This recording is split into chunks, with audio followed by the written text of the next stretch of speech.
Et je crois que tout ça à l'entraînement, de nous voir tant de nous, de liguer nous sur yep, et que franchement, mention spéciale à ce groupe qui est formidable. Ouais. Mais, Sadio Mané, il y a un débat que je trouve malsain, mais installé un peu dans l'espace public.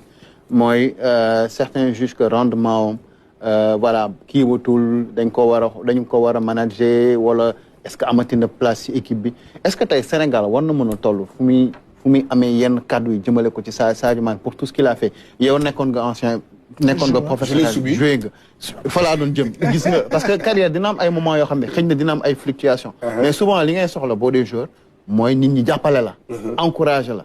Xamni parce que le talent il est en toi, jeex na dootul dañ. Xana kay da ngay dem sa yax yi ñoy mënatul wala doole bi ngay amatul, mais talent bi mi ngi fi. Tay est-ce que jekk na ku melni Sadio Mané ñu jël ko diko lyncher comme ça ci encore que bu nekkee ci terrain bi il rassure. Oui, parce que le deuxième but bu mu duggé il a dit à tout le monde on se calme, on c'est que xam nga dafa am ñoo xamni ils sont fanatiques, am na ñoo xamni dañuy sétane match, am na ñoo xamni dañu xam football. Sadio Mané la première mi-temps si ñu gën aider le bokk parce qu'il gardait quand même la balle. Et qu'on jouait plus sur son côté, Iliman Ndiaye moo dugalaat ci match bi. Mais Sadio en première mi-temps, il nous a beaucoup aidé. Et qu'un Sadio Mané sur un terrain de football, c'est, je vais dire, 60% garanti de nous gagner. Parce que Sadio, à lui tout seul, comme je le faisais, comme Zidane l'a toujours fait, comme tous les grands joueurs l'ont fait, nous, c'est moi qui nous focaliser. C'est ça. Et que la preuve, nous peut dire Sadio Mané, Sadio Mané, Sadio Mané. Et que les joueurs qui jouent contre Sadio Mané aussi, ils vont se dire, hey, Sadio, le joueur quand même. Sadio, n'oublions pas qu'il l'élève aussi, comme on l'a toujours fait, tous les grands joueurs l'ont fait, il élève aussi le niveau des joueurs contre lesquels il joue. Contre la France, le match qu'on a fait, si c'était pas la France, on n'allait pas le faire.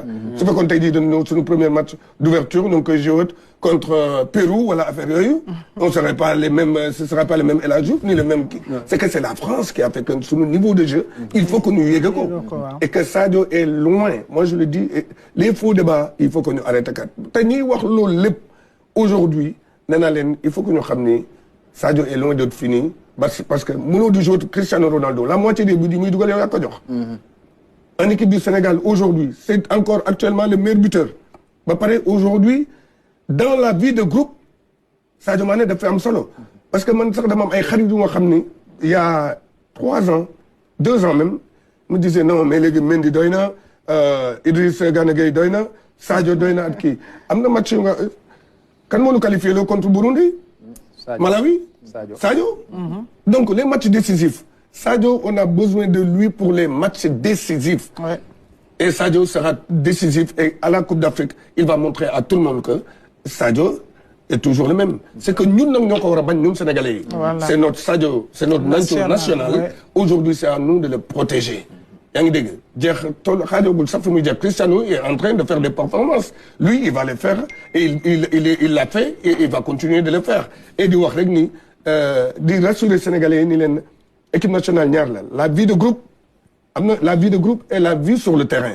Et que Sadio, pour les deux, on a besoin de lui. Et on a besoin parce de lui. Que c'est un exemple et c'est quelqu'un qui parle aux jeunes et que peut-être que aussi, les gars, on a le temps.